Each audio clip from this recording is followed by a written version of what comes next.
Hello, Marvel fans. Welcome back to Triple I TV. The season finale of Loki Season 2 was truly spectacular, and I can't wait to explain how deep this is going to affect the MCU. In this video, we will break down exactly what Loki accomplished in the finale, and now Loki has taken control over the timeline, how a multiversal war is going to happen in the future.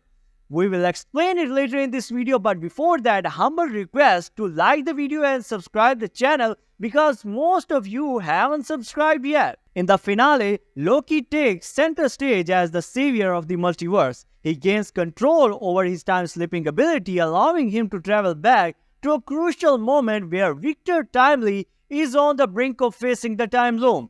This event where Victor Timely dies and the time loom is about to explode possesses a significant threat to the TVA.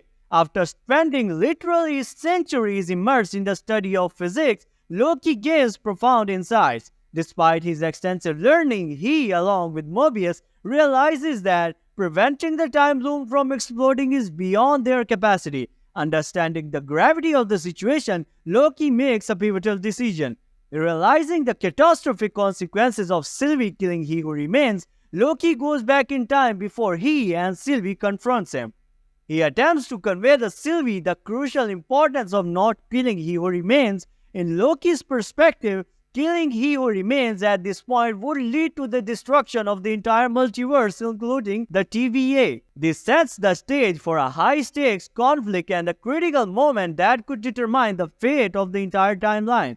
At this crucial moment, Loki recognizes that He Who Remains cannot die without catastrophic consequences.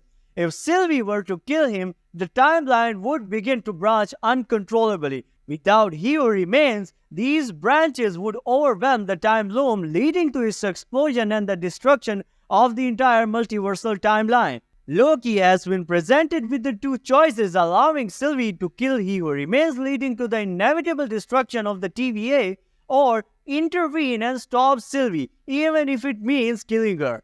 Sylvie, determined to seek revenge, continuously kills He Who Remains in different scenarios, and Loki, using his time-slipping abilities, tries various ways to prevent her actions. However, all of the time, Loki attempts fails. In frustration, Loki confronts He Who Remains, questioning why he doesn't fight back or stop Sylvie. He Who Remains, with a deeply understanding of the situation, stops time for Sylvie and acknowledges Loki's repeated attempts to intervene. Loki, surprised by He Who Remains' awareness, questions how he knows about his time-slipping abilities. He Who Remains explains that events from the past, present, and future co-occur in this realm. He reveals that he paved the road for such occurrences.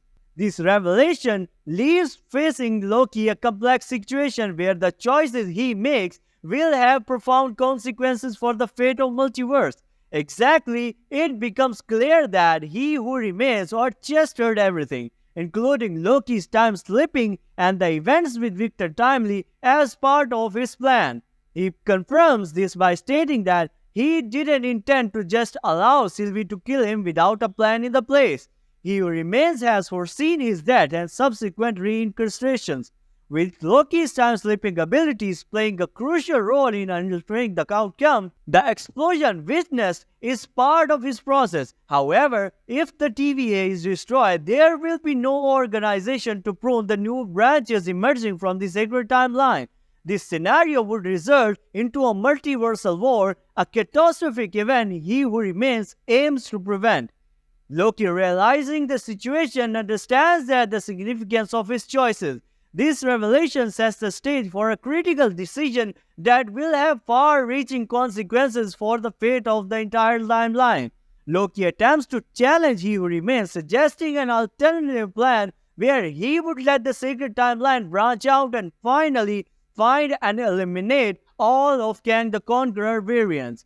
However, He Who Remains quickly dismisses this idea, explaining that the number of variants is infinite, making it impossible for Loki to manage. He emphasized that even if Loki were to look for him, it wouldn't matter. When Loki proposes of breaking the equation and destroying the time loom, He Who Remains counters by highlighting the consequences. If Loki were to take this road, all his friends including Sylvie, Mobius, Casey, Hunter B-15 and the thousands of previous personnel would die. The enormity of his loss weighs heavily on Loki and he realizes that he can't bear the responsibility of their deaths. In this desperation, Loki seeks counsel from his friend Mobius. Mobius, however, doesn't provide a straightforward answer. Loki decides to confront Sylvie directly. In their conversation, Sylvie challenges Loki's understanding of the situation. She questions whether he truly wanted to be a god who takes away everyone's free will by allowing he who remains to continue controlling the timeline. Loki, grappling with the weight of his choice, counters Sylvie's perspective by highlighting the facility of free will if everyone ends up dead. Sylvie sparks a new idea in Loki's mind. She asserts that choosing to kill he who remains is merely replacing one nightmare with another.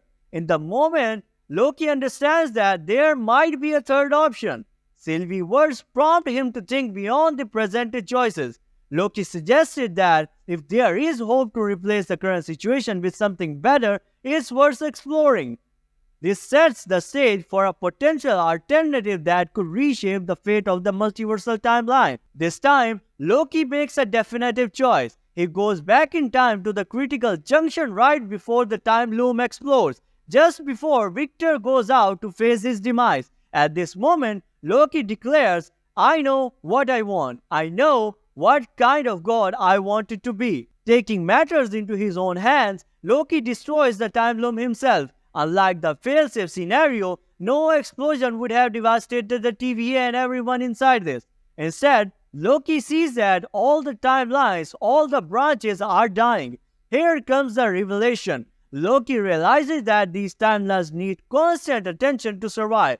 He grabs one timeline and enchants it, giving it life. However, when he lets go, it withers, dies. This signifies a significant responsibility for Loki. He must continuously breathe life into these timelines. The entire multiverse's survivals now rest on Loki's ability to sustain these timelines. In fact, Loki is now a caretaker of the multiverse. He is a multiversal god himself. By choosing to replacing the time loop and he who remains, Loki charts this path, refusing to adhere to the presenting options. In doing so, he not only reshapes the destiny of the multiverse but also affirms his true identity and agency as the god of mischief. Sitting on his throne, Loki assumes a role akin to Yggdrasil, the world tree in the Norse mythology which we already seen in the Thor's first movie when Thor explains to the Jane Foster that there are 9 realms which are connected by the Yggdrasil, the tree of life. Loki, now embodying the cosmic tree, becomes the essence that holds the multiverse together. This monumental transformation is a result of Loki's selfless choice to ensure the survival of his friends and grant free will to every individual across the multiverse. He weaves a new purpose for the TVA, no longer tasked with pruning timelines but existing to hunt down problematic Kang variants. The multiverse is allowed to thrive with the gift of free will, except for unnecessary pursuits of Nathaniel Richards' Kang variants. Loki's actions reshape the very fabric of reality, making him the linchpin that sustains the interconnectivity of the entire multiverse. The TVA, under Loki's new direction, aims to prevent the multiversal war and believes that their approach will succeed. However, the looming threat of Secret Wars and the presence of the Council of Kangs along with advanced variants of Kang the Conqueror indicates that challenges lies ahead. These Kangs, born in 31st century, possesses the knowledge to extend outside of space and time, avoiding the detection by the TVA and Loki himself. Loki now essentially is the life force and the linchpin of the multiverse. Loki can now monitor every universe and timeline, but is bound to his role as the keeper of the existence. He cannot leave as he holds together the fabric of reality and sustains the interconnectedness of the all timelines. The revelation that Loki has become Yggdrasil, the tree of life, signifies his transformation into the savior of the multiverse. This aligns with the recreating theme of glorious purpose as seen in the titles of the both first and final episodes of Loki Season 1 and 2, creating a symbolic Ouroboros, a snake eating its own tail. If this indeed marks the conclusions of the Loki series, it stands as a phenomenal and impactful ending, showcasing the character's growth and the profound impact of his choices on the fate of the entire multiverse. Certainly, the events of the finale of Loki Season 2 presented a complex and compelling narrative. Loki's journey, the choices he made, and the consequences that followed have reshaped the every fabric of the Marvel Cinematic Universe.